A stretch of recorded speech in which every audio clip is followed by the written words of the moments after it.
As a quick heads up, there is combat against dogs scattered throughout this review. I can't really edit that out, it's just intrinsic. So if that's something that upsets you, don't watch, just listen. Cool? Cool. They say that absence makes the heart grow fonder. And when it comes to video games, remakes, remasters, and long-awaited sequels all capitalize on that to the highest degree.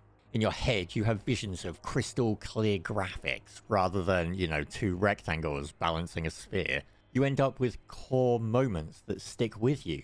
The original WoW trailer music tickles my happy brain anytime I hear it, and I can still remember the words "ride the shoe puff" pretty much daily. Certain games just were there in the right place at the right time for you.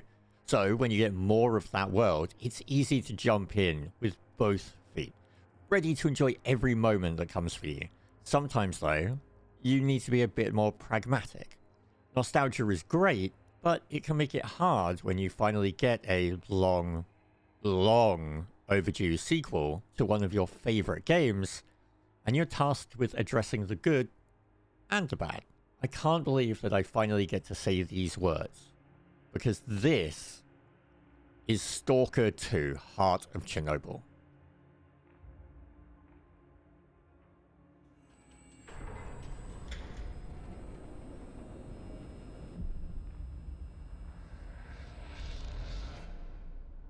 Скіфе?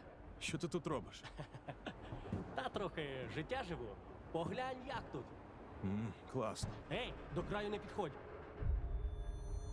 Тут ти можеш знайти все, Скіф. Друзів, ворогів, гроші, смерть, чудо. Навіть самого себе. Як будеш у Прип'яті? Перше коло на колесі за мною. Гаразд.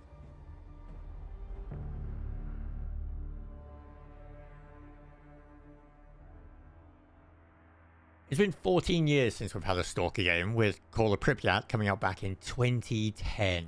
Stalker Shadow of Chernobyl came out back in 2007, which is a long time. Back then, Halloween was being remade by Rob Zombie, as opposed to these days where Halloween is being remade by Danny McBride. It could be incredibly easy to get suckered into the nostalgia machine of returning to the zone, to all of that FPS immersive horror goodness. Shooting snorks and grabbing artifacts, avoiding whirligigs and just having fun. Living that zone life, killing things with your zone knife, just having a blast. In fact, I want to sit here and do nothing but gush about every aspect of the game, and I really could. But this road has two paths, good and bad, and it's only right that we discuss them both. So this review is split. There are two paths here. Game that is, and the experience that might be. Let's jump into this and I'll explain. Let's start with good. Let's start with the game that is. A game that I've wanted to play for years. S.T.A.L.K.E.R 2 Heart of Chernobyl was a long time coming. Originally announced as far back as 2010 before GSE shuttered, was then revived, and announced it again back in 2018. 6 years later, and we're here. To say that the road to get here has been rocky would be an incredible understatement. We're talking about a studio that had to endure cyber attacks, office fires, cold nights with no heating, relocation due to a war, and that saw some of its developers sign up not only to defend their country, but ending up giving their lives for it too. I'm honestly impressed that S.T.A.L.K.E.R 2 exists, if I'm being frank. When I saw that there was going to be the issues in Ukraine, I thought they were going to shut up shop. I wouldn't have blamed them for a second. It's only a video game after all. And yet, instead, after everything that happened, the game is finally here and it's good. Like, really good. Yet, not without its flaws. We'll discuss those later. They're the other path. For now, can we just embrace nostalgia and enjoyment for a little bit, please? Okay. Right out of the gate, S.T.A.L.K.E.R 2 knows what you want. It wraps up the initial story cutscene, drops you right over the wall into the zone, filled with untold horrors and treasures to be found and find you. It's darkness, isolation, weirdness. It's all right here. It's great. The atmosphere of what to expect over the next many hours you're going to be spending in the zone are served up in that tutorial. It might seem like everything that you're going to be doing is on full display, but it's not. This is the tip of the iceberg. It's serving as an amuse-bouche, a single bite of several aspects of the game. You're introduced to mutants, anomalies, artifacts, and of course the hostility of man with bandits. Every aspect requires you to keep your head on a swivel. The zone can be a beautiful place in those moments where you are actually able to catch your breath. But if you let your guard down, even for a second, you may end up finding yourself on your back. See, I loved the original trilogy. Yes, even you, Clear Sky, I guess. Shadow of Chernobyl came along in the formative years for me, when I had my own PC for the first time, and I was able to pick my own games a bit more freely. And it meant that I was exploring what games could offer. And S.T.A.L.K.E.R had a sandbox to play in, how I wanted to play in it, giving options on how to approach combat in your own style, doing it in an environment and setting that was fascinating to me. This sealed off area of the world, changed by radiation, was a fantastic, great hook. A world filled with dangers seen and unseen. I still remember the first time I walked backwards into a whirligig while in combat. But the thing that stood out from everything on display, though outside of just how terrifying it could be in places, was the conflict of humanity. It wasn't until years later that I'd learned about small details regarding the game, such as which factions spoke what language and why, ideas behind their designs, and even more. Those key conflicts are a theme that run through all of the S.T.A.L.K.E.R games. They're front and center. The zone might be filled with dangerous anomalies and mutants intent on turning you into a red mist, but your fellow man, that's the most dangerous thing to watch out for. S.T.A.L.K.E.R 2, just like its predecessors, puts territorial conflict right under the spotlight. The zone is just a canvas to watch this all play out.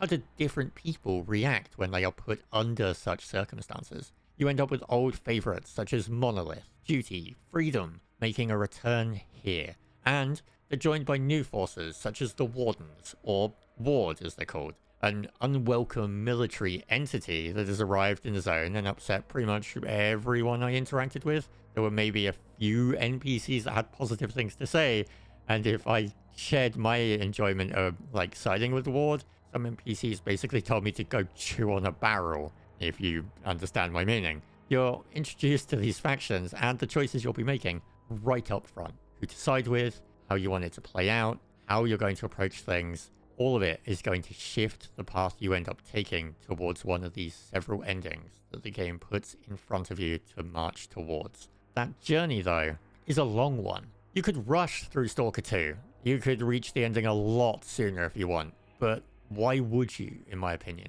It runs counter to what a game like S.T.A.L.K.E.R 2 is trying to provide you. A world that's yours to explore as you want. The zones in S.T.A.L.K.E.R 2 are stunning and fascinating to walk through. There's a haunting beauty to the concept of nature reclaiming what once belonged to it. The open fields to the enclosed tunnels, the world design just brings together a beauty and horror in a kind of crazy dance mix of the two. Like a cocktail, I guess. Weird analogies aside, anyway, let's move on. It takes something special about a game when it can make you feel safer, crammed in a sewer tunnel in the pitch black, than when you are standing above ground in an open area. That's crazy. Not losing a step in these years is apparent when you just take a moment to breathe in the world around you. The horror aspect of the series just permeates through the design when it comes to visuals, audio design, howls in the distance, gunshots, the sound of combat just out of sight. It leads your mind to just think, I know that could just be a group of bandits fighting military, but is it? Are they fighting something worse? Is it coming for me next? It just ends up causing all of these horrors to imagine in your mind. You see, the world design in S.T.A.L.K.E.R 2 screams of areas waiting to be explored and warning of the dangers that lie within, all in one single breath. A temptation that arises from some deep, reckless part of your psyche when you watch an anomaly breathing with the world, crushing cars with each inhale and restoring them with every exhale. And you think to yourself, yeah, I could survive that. treasure in exchange for potentially being converted into a compact can of tuna? Who wouldn't be tempted? And that's how it's going to go. Self-preservation is going to be in full sprint trying to catch up to your greed and stupidity, as wits and sensibilities are going to keep you alive in this far longer than bullets that you're carrying. You are given an enjoyable selection of guns to help you survive. They can only do so much. The attachments and modifications you can make to them do help out. A veritable selection of firearms to personalize and make your own projectile partner, to keep you from feeling truly isolated. But you got to remember, this is S.T.A.L.K.E.R and the zone that you are talking about. Not every enemy can be put down simply by bullet. And there's that nostalgia again. If you've played the previous entries, when you see familiar faces, when you see areas updated with a new coat of paint, when you see these anomalies that you used to see in kind of very bad graphics now looking just beautiful, it's indescribably warm inside you. It's those memories of, wait, I know this place. Oh, I know that's dangerous. They wash over you. You remember your first time through the zone, the troubles you faced, and sometimes that the game itself was as much of a problem back then. You see, Eurojank is a wonderful term to describe the original trilogy, and I could sit here all day and sing the praises of S.T.A.L.K.E.R 2. It's basically everything I wanted from a sequel, but if you remember, I said there were two paths here. The game that is, which we've covered, and the experience that might be. Sadly, we need to discuss that path. There's a lot of speed bumps waiting down that road, and we need to talk about them. I'm going to get this out of the way right now. There is no score waiting at the end of the review for this game. It was a decision that was incredibly tough to make, but I felt it was the right one. And I needed to be able to stand by every score that we hand out, whether it's from myself or whether it's from a freelancer. If I could, I would give this game at least a 4.5. But that's not something I can do at this moment in time for a few reasons. You see, I'm only comfortable with scores being given to games after certain markers have been crossed off. For a game like S.T.A.L.K.E.R 2, pulling the curtain back a little bit, that means main story finished, having some fun with the available areas, and checking out the quality of the side content. This isn't a level that was able to be reached in the version we were playing for review, simply due to performance issues and things like quests becoming hard-locked and requiring us to restart a few times. Now, you see, when you're given a review copy, you're informed if there are any key bugs that are scheduled to be fixed, any problems that may arise, and you're also told if there's a release patch scheduled. You're giving a supporting document that contains all this kind of information. And you're normally asked to take those bugs in stride, which we do. As you've seen in the past, I'll mention if I hit any severe ones, because I have a really bad habit of finding big bugs. And we'll also mention if there is a patch coming out and all of that kind of stuff. Mostly, though, we gloss over these kind of things. We don't let them impact the final result. The problem with S.T.A.L.K.E.R 2, though, arises in that in the 3 playthroughs I attempted, each one was hit by different bugs that ranged from severe blocking main quest progress to middle blocking side quests or conversations. Yes, of course, there is the minor usual fun jank that you would hope for in a S.T.A.L.K.E.R game, but it was a Goldilocks situation. Every bed having a problem and hoping that you find the right one. Even if we had seen the end of this journey, even if I had gotten to the end of this game, I still don't know if I would be comfortable giving you a score, knowing that at the end of the day, it's going to be a coin flip as to whether or not you actually can get to the end of the game, whether you're going to have a good experience or a bad one. You see, I can't reliably say what kind of experience you'll have. We were given a PC copy, so I'm not even sure how the console version compares at this point. It might be totally fine. It might be worse. I don't know. And it's such a level of uncertainty that it causes problems. You could flip a coin and walk through unscathed. You could have a brilliant time. This could be your game of the year. Or you might flip it and get locked out right near the end of the game, losing everything and having to restart. It's a degree of uncertainty that makes it really hard to be able to put your conviction behind something. It's like Schrodinger's cat. If the box was filled with untold horrors beyond human comprehension that you really wanted to engage with, and, shiny rocks you could sell. And look, I get it. If you've walked the zone before, you're accustomed to jank. Hell, some of my friends were not only expecting jank, but they were joking that it wouldn't be Stalker without it. And that was true. It was hilarious to occasionally find a pair of legs sticking out of the ground from a corpse, or getting into a firefight with a bunch of bandits, only to shoot one of them in the head and then watch him suddenly fly off upwards, no longer tethered to the mortal realm. Or, you know, dealing with whatever this accent is supposed to be. Need some help, Stalker? I had to include it somewhere in the review, and this seemed like the perfect place to drop it. So yeah, there you go. Now, those are great moments, those little janks, but the ones I'm talking about are more problematic than that. They break a game. They don't add to the hilarity of ragdoll physics. They stop you dead, and that's a problem. But the good news is that out of all of the issues I faced, they were all patchable. And GSC Game World patched the game 3. Well, 4. Editor Dave from the future here saying it's not 4 anymore, it's 5. That was 130 gig. Solved a good number of the problems that I encountered, and there's still the day 0 patch to go. That's a really good sign, and the me that's about to talk doesn't know that information yet.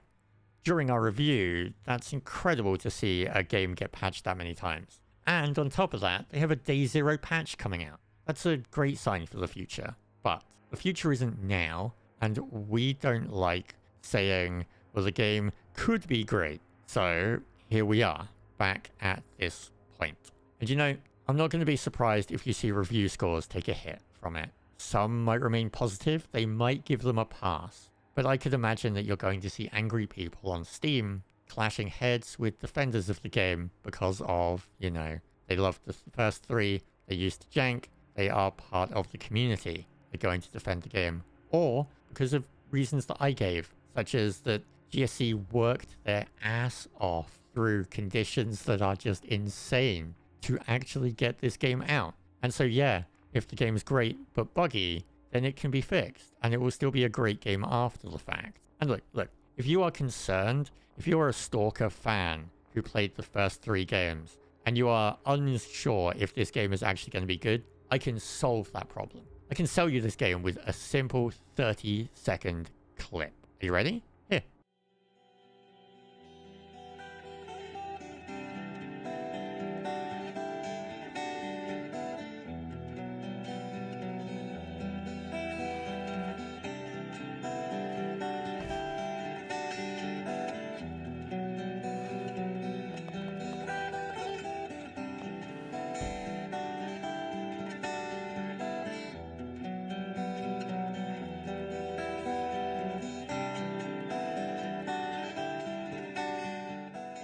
That was it for me. That was the moment. That was the moment I was just like, this is my game. That, right there. And you know what? I would love to be proven wrong. I would love it. It would bring me joy to see this game go live and for that day 0 patch to crush all of the issues I had. And for us reviewers to be laughed at for having all of these problems and everything's perfect when the game gets into the public's hands. That would be great. And you know what? If those issues do persist beyond launch, everyone behaves normally. They understand that bugs happen and wait. That would be great. But I feel like normal responses just don't happen as much as they should anymore. And it ends up meaning that we have to make reviews like this. I mentioned at the start that S.T.A.L.K.E.R 2 was an incredible testament to the human spirit and determination. GSC Game World faced their own horrors, and they pushed on through to give us this game. A game that they care deeply about, and that they have a community that cares deeply about it too. And you know what? Underneath all of those bugs and issues, there is a simply stunning game. If they weren't there, I could easily see myself going as far as saying that this would be my game of the year without those issues. I still want to play it, even now, throughout all of those. And yes, I'm cutting GSC some slack on this one. And you know what? Honestly, I'd probably do the same for any other developer that has to go through the conditions that they went through. I would be okay making that choice because I'm about positivity, and that's what this channel is about. Yes, we can be critical of games in a constructive way. You can always have a positive spin on things. And look, they managed to generate a game of this caliber after everything. That's impressive. that through all of the issues, it's just so good that I still want to play it.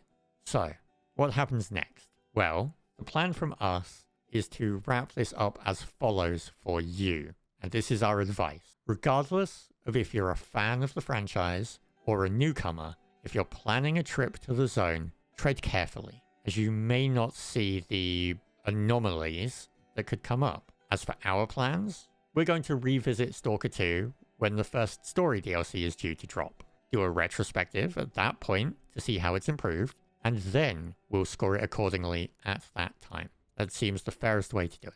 Until then, can we actually all just take a moment, please? And just be impressed with how a game like this can end up being cancelled, resurrected, and still end up with such a devoted community and development team that it survives all of the conditions, the hardships, and everything else that they faced, and come out the other side with a solid core and a stunning world that just, at this moment, has a few too many bugs to let it shine through.